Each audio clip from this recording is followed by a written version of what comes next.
personal views and opinions expressed by our podcast guests are their own and are not legal advice or official statements by their organizations.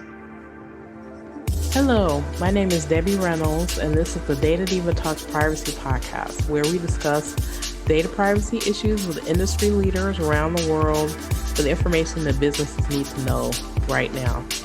Today I have a special guest on the show. Her name is Carissa Véliz. She is the Associate Professor at the Faculty of Philosophy and the Institute for Ethics in AI, as well as a tutorial fellow at Hertford College at the University of Oxford. Ms. Véliz has published articles in The Guardian, The New York Times, New Statesman, and The Independent. My introduction to Carissa had to do with an article that she had written in the Guardian newspaper in 2020 related to data havens. And I was fascinated by this topic, and I contacted her, and she was really gracious to agree to do this interview after she published her book, which was published in 2020.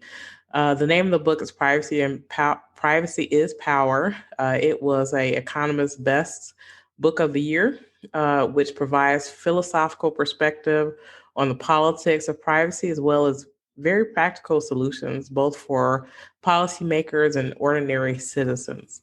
Welcome, Carissa, to the show. Thank you so much.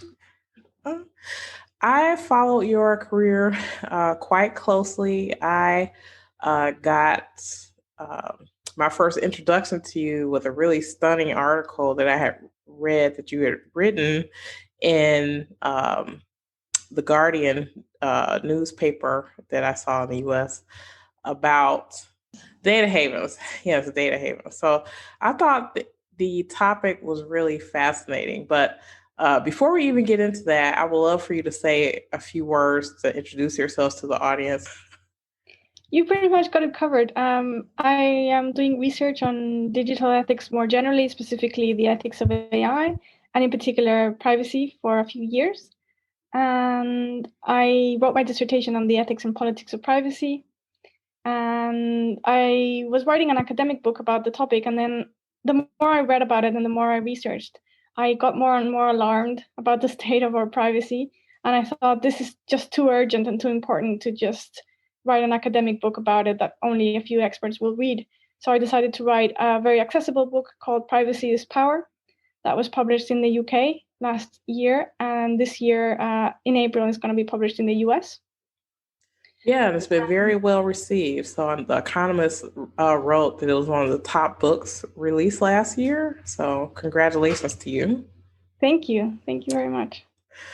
Let's get into this data haven concept. This was fascinating. And as soon as I read it, I sent you a message on LinkedIn. I was like, oh my God, this is amazing. So why don't you tell us a little bit about your concept and your theory? I thought it was fascinating.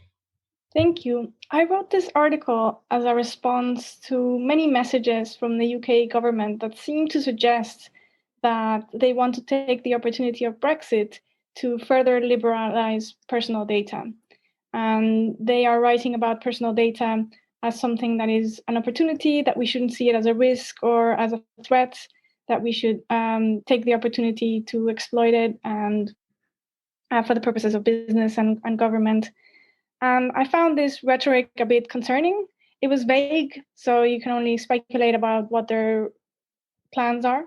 But something that occurred to me is that the UK and other countries, this is not particular to the UK, could use data as an opportunity essentially to earn money fast and easy without thinking enough about the possible consequences, dangers, and especially the ethics of it. And the article argued that just like there are tax havens, and these are countries that agree to not charge taxes to companies so that they are attracted to those countries, there can be data havens. And these would be countries that allow companies to collect data or to manage data in very ethically questionable ways in return for money. And then for those companies to produce some kind of product that on the face of it seems acceptable, But when you look a little bit beyond that, you realize that it has been done with data that shouldn't have been collected or shouldn't have been managed in a certain way. Yeah. And what do you think? So, this is actually a great opportunity to ask you this. So, that article came out before Brexit. So, now after Brexit, what are you seeing and what are you thinking? Yeah, I think I was right. Yeah. Recently, there has been an article written in the Financial Times by the Secretary of Digital Matters. I forget exactly what his title is. And again, he reiterated the same idea that data shouldn't be thought of as a threat, but as a fantastic opportunity. And I just fear that just like we have money laundering, we could have something like data laundering in the UK, and that would be a very bad idea. It would be very bad for reputational reasons. It would be very bad because I don't think people realize the extent to which personal data can be a threat to national security, to equality, to democracy, and it's something that we should be very alert about. Yeah. And what do you think about, when I'm thinking about data and I'm seeing who has data and who doesn't, I feel like there's a new caste system being created in the world based on who has the data, who doesn't, who has insights, who doesn't have insights. What is your thought about that?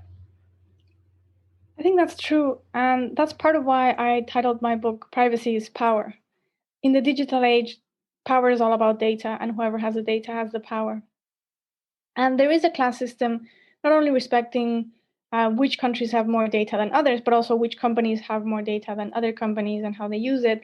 And furthermore, there's a class system in whose data gets mined for this and who bears the worst of the brunt of it. And typically is people who are worse off. Typically is people who need welfare, who have already been discriminated against. These are the people whose data is more at risk, and these are the people who are more hurt when things go wrong. Yeah. And what do you think uh, that people who read your book, what would you like them to take away from that in terms of their own, what can I do as an individual or what can I do, to protect myself better in this digital age? One idea that I would really like people to take away is that privacy is not important only if you've done something wrong or only if you're particularly shy or only in particular circumstances. Privacy is a matter of power, and it's never a good idea to give either companies or government too much power because power typically gets abused. So another idea that I would really like people to take home is that privacy is a collective matter. It's not about you, or at least it's not only about you. And when you share your data, you're actually sharing data about other people who have not consented to that and who might suffer from it. There are many cases that we can use to illustrate. One very straightforward case is if you donate your genetic data, then you're donating data about your parents, your siblings, your children, your very distant cousins who could get deported or who could get insurance denied, and they didn't consent to that. But another example is just the Cambridge Analytica scandal. And that really showed how only 270,000 people gave their data to Cambridge Analytica. But with that data, the firm accessed the data of 87 million people. And with that data, they created a tool to try to sway elections around the world. Right. Yeah, I think, all of us hear some people say, I have nothing to hide, and they don't really understand. It's not about hiding, it's about being able to have agency over your information, right? Exactly. Whenever somebody knows too much about you, they can have a lot of power over you. They can interfere with your plans. They can try to modify your behavior. They can exploit your vulnerabilities. They can discriminate against you. They can humiliate you. It just gives them the upper hand, essentially. And what we can do as individuals varies a lot. And it depends on who you are and who you're trying to protect yourself from and so on. But in general, there's a lot we can do by just choosing the right product. Instead of using Google search use DuckDuckGo that doesn't collect your data. Instead of using WhatsApp, use Signal. These products are very good. They're just as good, and they're free, and they don't collect your data. And that creates an incredible amount of pressure on companies to improve their privacy settings. And that matters a lot. Furthermore, we have to do things in politics. So we have to pressure our political representatives and tell them how much we care about privacy and ask them what they're doing to protect it. Right, that's a good idea. I was surprised when the WhatsApp privacy policy was changed, that so many people were up in an uproar about that, and some people obviously changed to a different, messaging app and things like that. I was actually happy to see that because I think the conventional wisdom has been that people don't really care about privacy. At least that's been the conventional wisdom in the US. And I never thought that was true, but to see people kind of collectively react to that level of transparency and understanding that they do have choices, at least in the US they do, I thought that was actually a good step. Yeah, exactly my thoughts. I was very excited to see that people are becoming more and more aware of how companies like Facebook are collecting their data and are becoming somewhat aware of the kind of risks that entails. And more importantly, they're becoming aware that that's not necessary, that there are other companies that do just as good a job or even better and that don't collect your data. So why would you choose a company that puts you at risk when you have other alternatives? And that's great to see. And it also shows how even though big tech seems so big and so powerful, and they are, really their domain is kind of is based on a house of cards, and it depends completely on us. If we rebel, if we reject their business model, it's not going to last for long. Yeah. What is your thought about inference? So this is something that I like to talk about as well. So you gave the example, which is totally true, about Cambridge Analytica, how they just got data of a small number of people and were able to get the friends of friends and get millions of people's data. But a lot of times when people, let's say you're out on the internet and you're doing different things, these companies can infer things about the people that you know, the people that are around you, like you said, that you didn't like consent to that information. So I think, and also another issue with inference is that it's not always true, right? So if that information is being used against you, let's say in employment or some other context, if that's not transparent to you, that could definitely harm you. Definitely. The first concern is that inferences can be wrong, as you mentioned. So, for instance, a prospective employer might calculate that you have, I don't know, a 60% chance of having diabetes or a 70% chance that you're a smoker or whatever it is. And you might be treated as if that's 100% sure, and it's not. And you actually don't have diabetes, and you actually don't smoke. And you might be treated as if you did.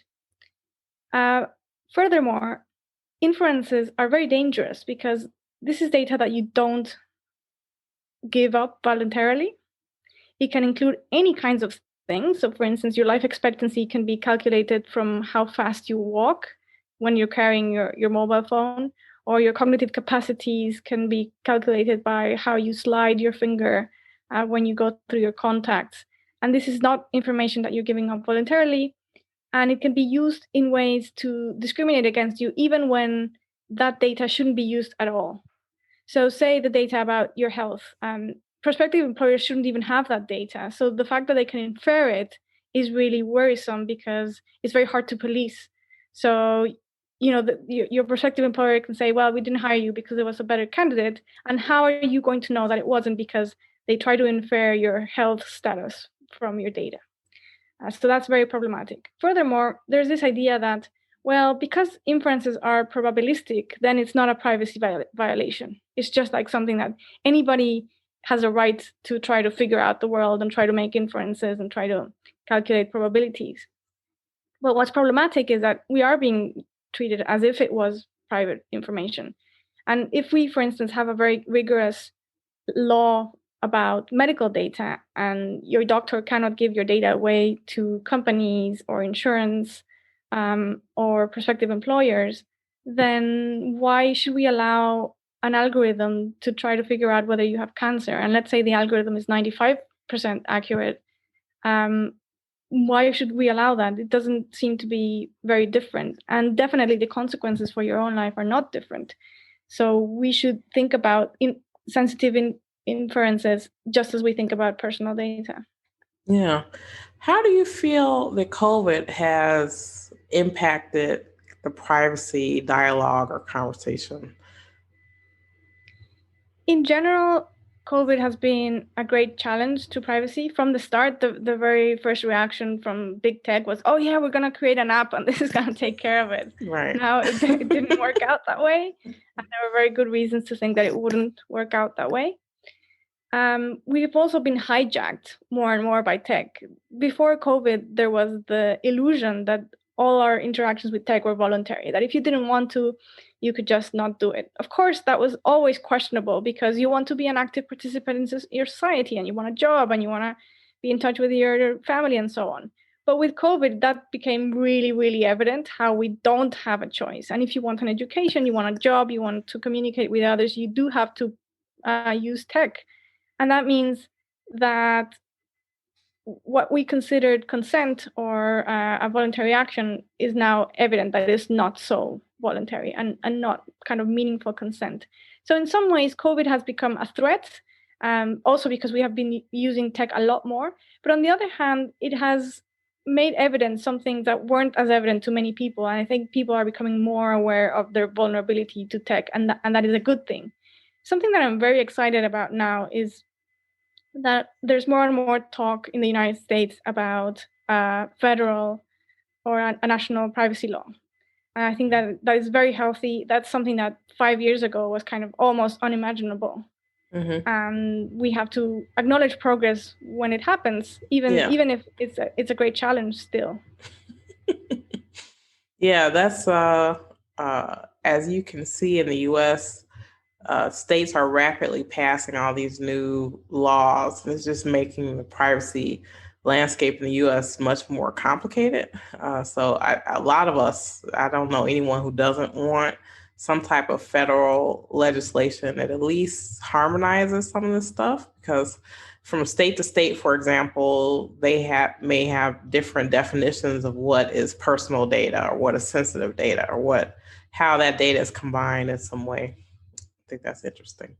What are your thoughts about cookies and the new announcement that Google is going to start using this flock, which is kind of like this federated ID to categorize groups of people? I'm quite skeptic. I think Google's announcement sounds great. Oh yeah, no more cookies. That's amazing because, cookies are trackers. Mm-hmm. But in fact, what they're proposing to do sounds a lot like tracking people in a different way. And so one question is, okay, is Google really taking privacy more seriously? Or are they taking the opportunity, once again, like many other companies, to do some good marketing and then be at the cutting edge of tracking personal data?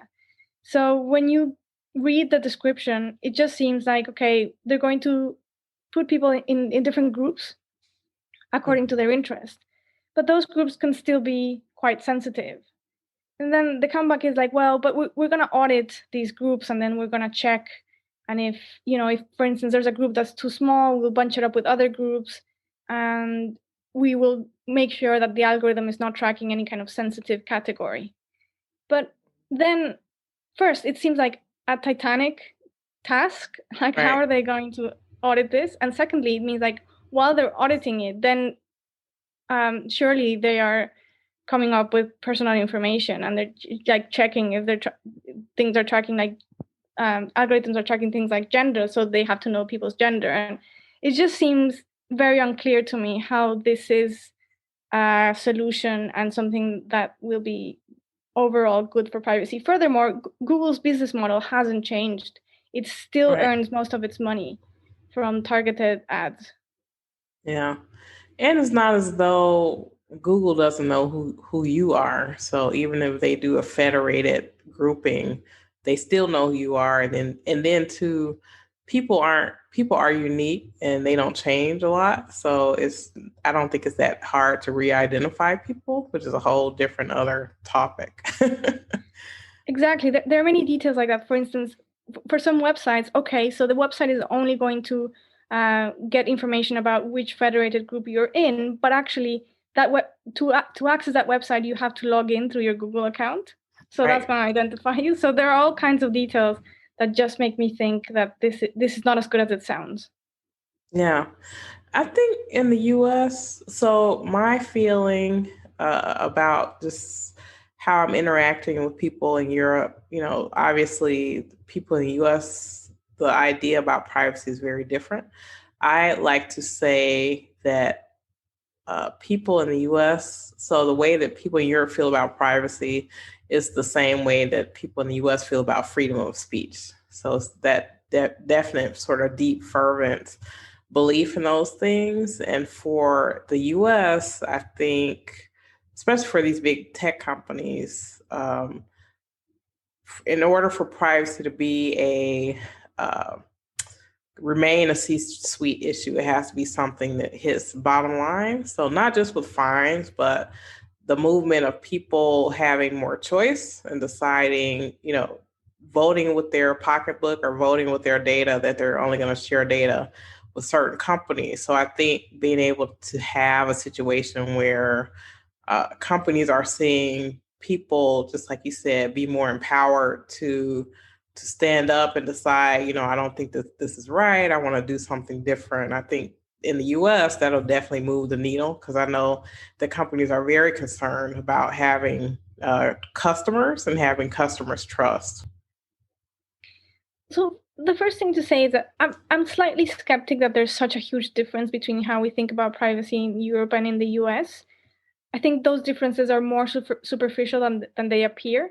Of course, our laws are different, but the US is thinking about privacy and for instance, the new privacy laws in very similar terms and very similar policies.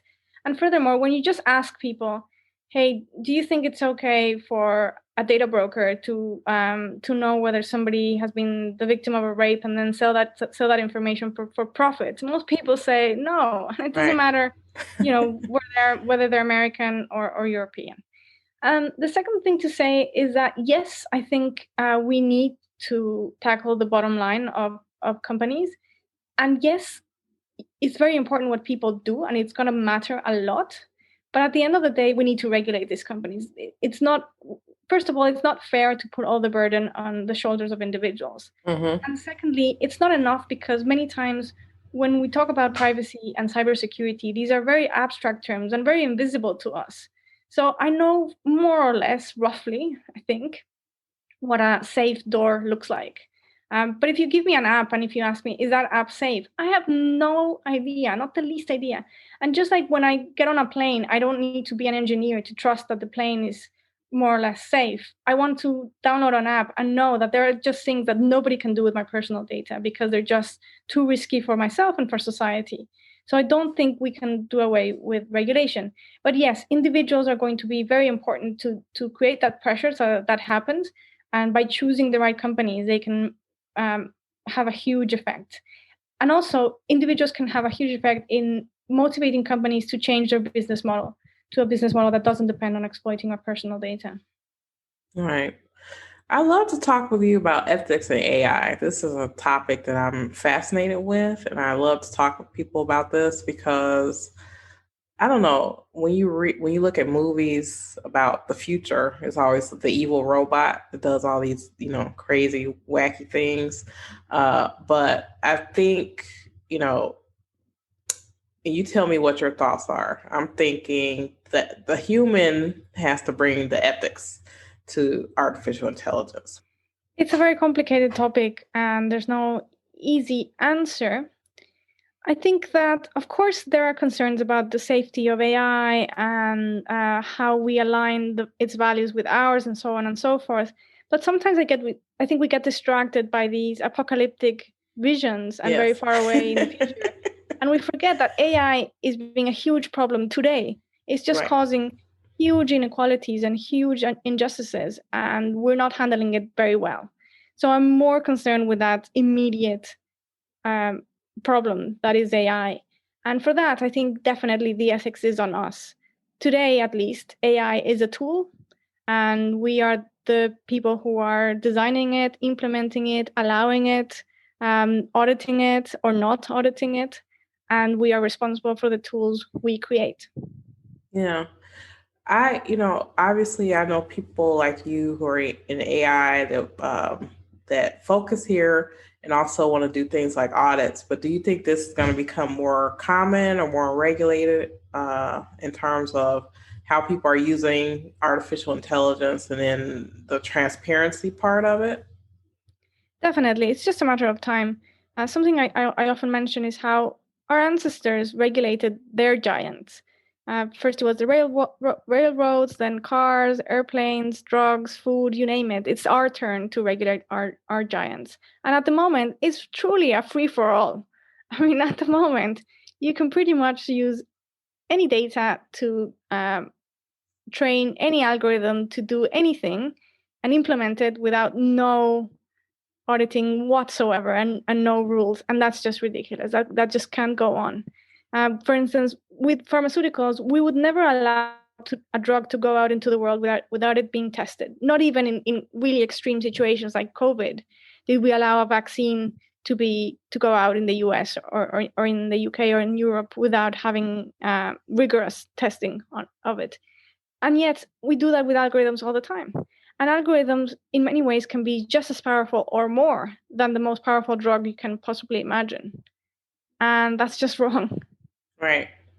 Yeah, I feel like a lot of these struggles in terms of communicating this to individuals is that, like you said, it seems invisible. So it's not like a tangible thing that you can touch or feel or see. So a lot of times people think just because I can't touch or see or feel it, it may not harm me, in the same way. Um, I would love your thoughts about bias. Obviously, bias is a huge umbrella of things, but me being a woman of color, I'm very concerned about artificial intelligence or applications of artificial intelligence that may create bias for people of different skin tones or races or color or gender or anything. I'm really concerned about that too. I think many times there isn't a bad intention behind these algorithms, but the way they have behaved and the way things have uh, unraveled, I fear that in many cases we are discriminating just as bad as we did in the past. But Mm-hmm. now we have the excuse that, well, it wasn't us, it was the algorithm, and we didn't mean it, and we didn't even know it was happening.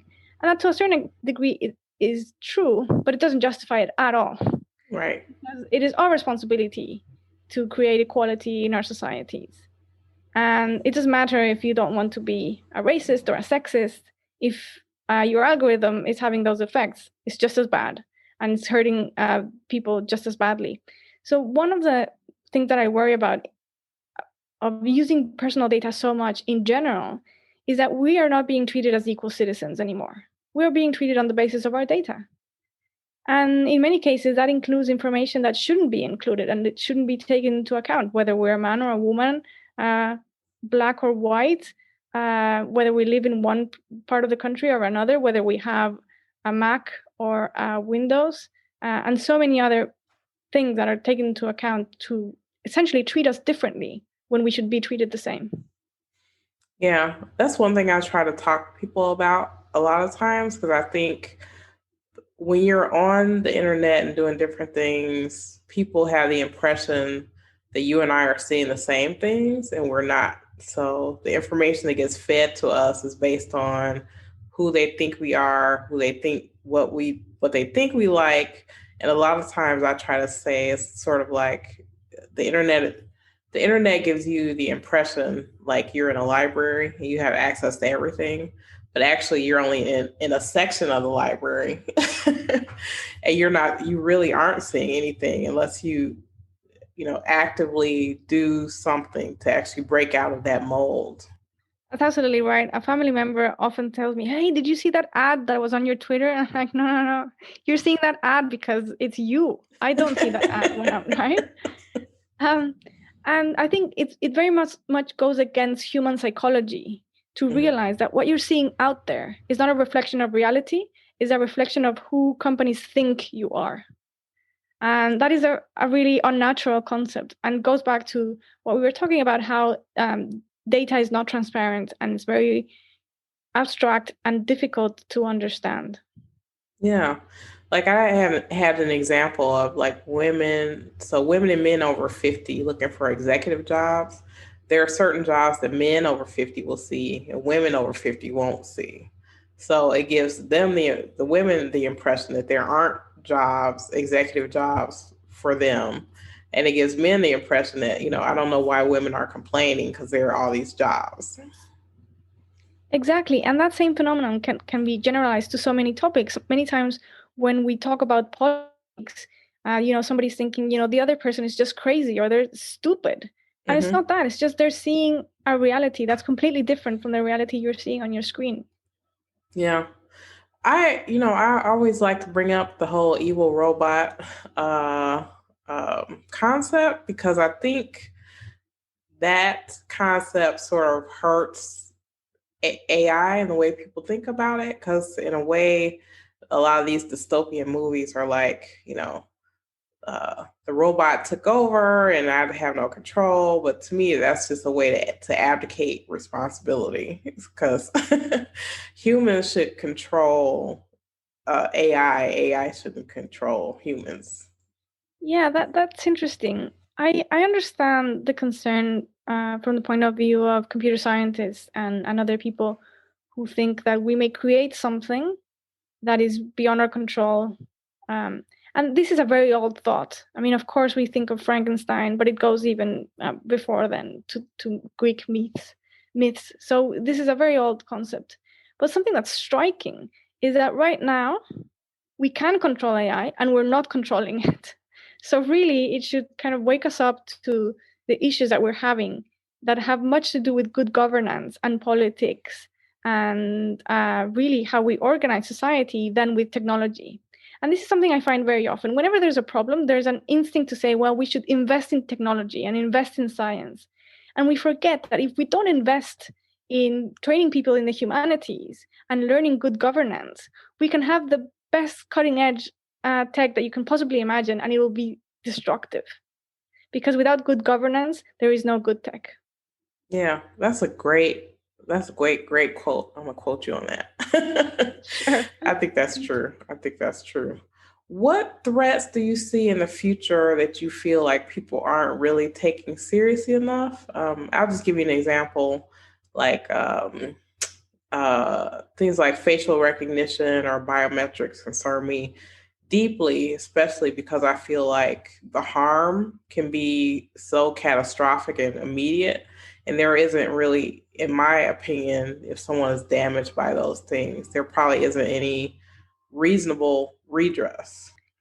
I agree with you. Any kind of technology that fundamentally deprives people of anonymity by default is very dangerous. And I think that the possibility of being somewhat anonymous, for instance, just to protest on the street, is very important for democracy and it's very important for freedom. And we are developing all these tools to deprive people of anonymity, like what is it called? Gait Gait recognition recognition, yeah.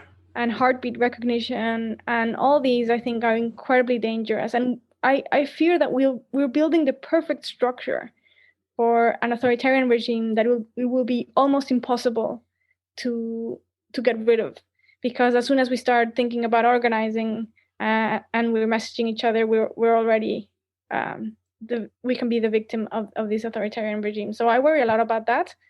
And on the flip side, I think it's a moment to be optimistic. And but there's a lot at stake. So something I would like to encourage us to think about is how much the US and Europe needs each other right now. We need Mhm. to go back to that old alliance that we had and come together and come to an agreement about how do we deal with data, how do we deal with AI, how do we deal with cybersecurity, because we have really important adversaries who are very good in these topics and who are a real threat for freedom and democracy in the future. Yeah. I think we have to change from, I don't know your thoughts. This is my feeling about in the US. So many things are reactive as opposed to being proactive. So a lot of laws that get enacted are based on a harm that's happened in the past. And then we create this law. Even a lot of laws are, about precedent and about the past, not really about the future. So I feel like in order for us to really get ahead of this, we have to be more proactive. I think that is part of the value of ethics. Ethics is about having a group of people who are sitting around a table and discussing how this might go wrong, essentially. And many times in tech, we've seen that there's too much optimism. People in tech, I think, truly build something thinking that it's going to be used for bettering society. And they forget that technology almost always has different uses, and it almost never is used only for the best purpose it can be used for. And nobody is there sitting around thinking, okay, this is what can go right, but okay, what can go wrong, and how can we prevent that from happening? And that is very much the role of ethics. Yeah, I totally agree with you on that one. So I love to ask people this question. So, Carissa, if it was the world according to you and we would do everything that you say, what would be your wish for privacy in the future, either in the EU or anywhere around the world? To end the data economy. It's totally unacceptable to sell and buy personal data. It creates very toxic incentives to sell the data, to collect a lot of data and then sell it to the highest bidder, who often is not somebody who has the best interests in mind. And I think that while it can sound radical to end the data economy because we've become used to it, really, when you think about it, what's radical and extreme is to have a business model that depends on the systematic and mass violation of rights. That's unacceptable. Yeah. Do you think we'll ever have anonymity again? I miss that, actually. Yeah, I think we will recover some of it. I definitely hope to recover it on the streets. I think it's very important for protest. And online, I have a paper that's open access called Online Masquerade, in which I argue for a system of pseudonymity and how, for most of history, people wrote under pseudonyms or anonymously. And if we hadn't allowed for that, we would have missed out on a lot of great works. For instance, John Locke and Kierkegaard and many other philosophers. And I think we have to recover some of that. Wow, that's fascinating. That's fascinating. Well, thank you so much for being on the show. I really appreciate it. This is fantastic, and we're definitely going to follow, your book and your work, and I, love to support anything that you're working on because there's so few people talking about these issues in the way that you're talking about, and I think that this is going to really move the needle internationally to have people having these conversations. Thank you so much for the invitation, Debbie. It's been really interesting and fun. Well, thank you so much. Thanks.